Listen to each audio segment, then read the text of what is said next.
एक बार को मनुष्य तो मांग कर भी किसी से खा सकता है, अपना दुख व्यक्त कर सकता है, लेकिन ये वृषभ आदि नहीं बोल सकते हैं। ये नहीं कहेंगे। लोग अगर दरवाजे पर भी आ जाए ना ये वृषभ आदि गौ माता, तो लोग डंडा लेके मारने के लिए भगाते हैं। कभी कभी शहरों में किसी गली मोहल्ले में आ गई और घर के सामने अगर उसने मूत्र कर दिया गाय ने, तो लोग उसे डंडा लेकर भागते, हमारे यहाँ गंदगी कर दी। अरे तुम्हारे भाग्य उदय कर दिए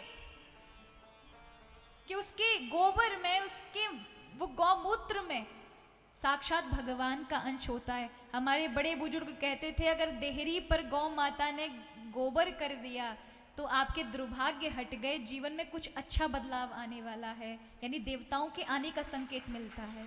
और लोग ऐसी कुबुद्धि वाले हैं कि अगर गौ माता सामने अगर वो देहरी पर या वहां दरवाजे पर गोबर भी कर जाए तो लोग मारने के लिए दौड़ते हैं, जिसको साक्षात देवी स्वरूप कहा गया है, जिसके अंदर समस्त देवी देवता। आपको पता है जब सारे देवी देवता, गौ माता की उत्पत्ति हुई थी, कब हुई थी गौ मैया की उत्पत्ति?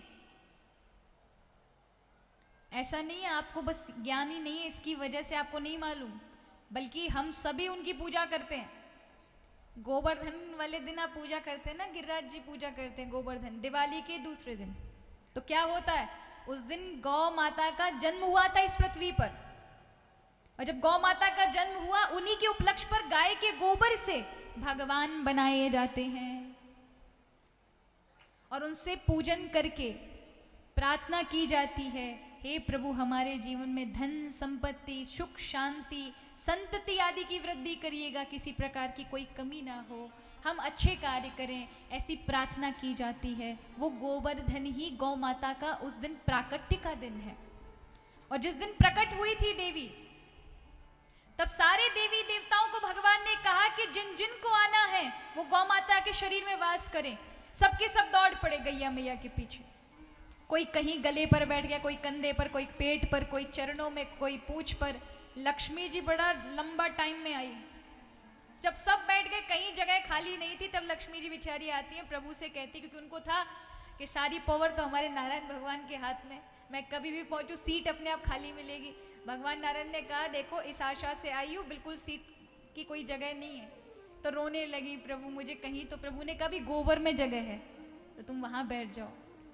तो लक्ष्मी जी जाकर के गोबर में निवास कर गई। इसलिए हर यज्ञ में, हर अच्छे कार्य में गाय के गोबर का जब तक लीपन नहीं होता, तो आप चाहे कितनी शुद्धि कर लेना, कितने महाराज आप जो हम बड़े बड़े वो डालते हैं ना केमिकल साफ करने के लिए, कितने भी उपयोग कर लेना, तब तक शुद्धि नहीं होगी, तब तक देवता वहां विराजमान नहीं होंगे, जब तक गाय के गोबर से वो लिप नहीं जाएगा।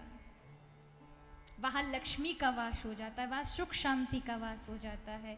जिनके घर में नकारात्मकता फैल रही है अत्यधिक ज्यादा, तो वो प्रतिदिन अपने घर की देहरी पर गाय के गोबर का लीपन करें और घी का दीपक प्रतिदिन जलाएं सुबह सुबह। उनके जीवन में अशांति, घर में अगर झगड़े ज़्यादा चलते हैं, घर में अशांति ज़्यादा है, ऐसा कार्य करें तो अवश्य शांति वहाँ विराजमान रहती, क्योंकि वहाँ भगवान की उपस्थिति हो जाती है। ऐसी प्यारी गौ माता के साथ अत्याचार होना, ये तो हम अपने आप को सनातन वैदिक धर्म वाला कहते हैं, हिंदू आदि बोल करके अपने आप को बुलवाते हैं, हम कट्टर हिंदू, हम ये हिंदू, हम वो ये, हम भक्त, लेकिन धिक्कार है हमें।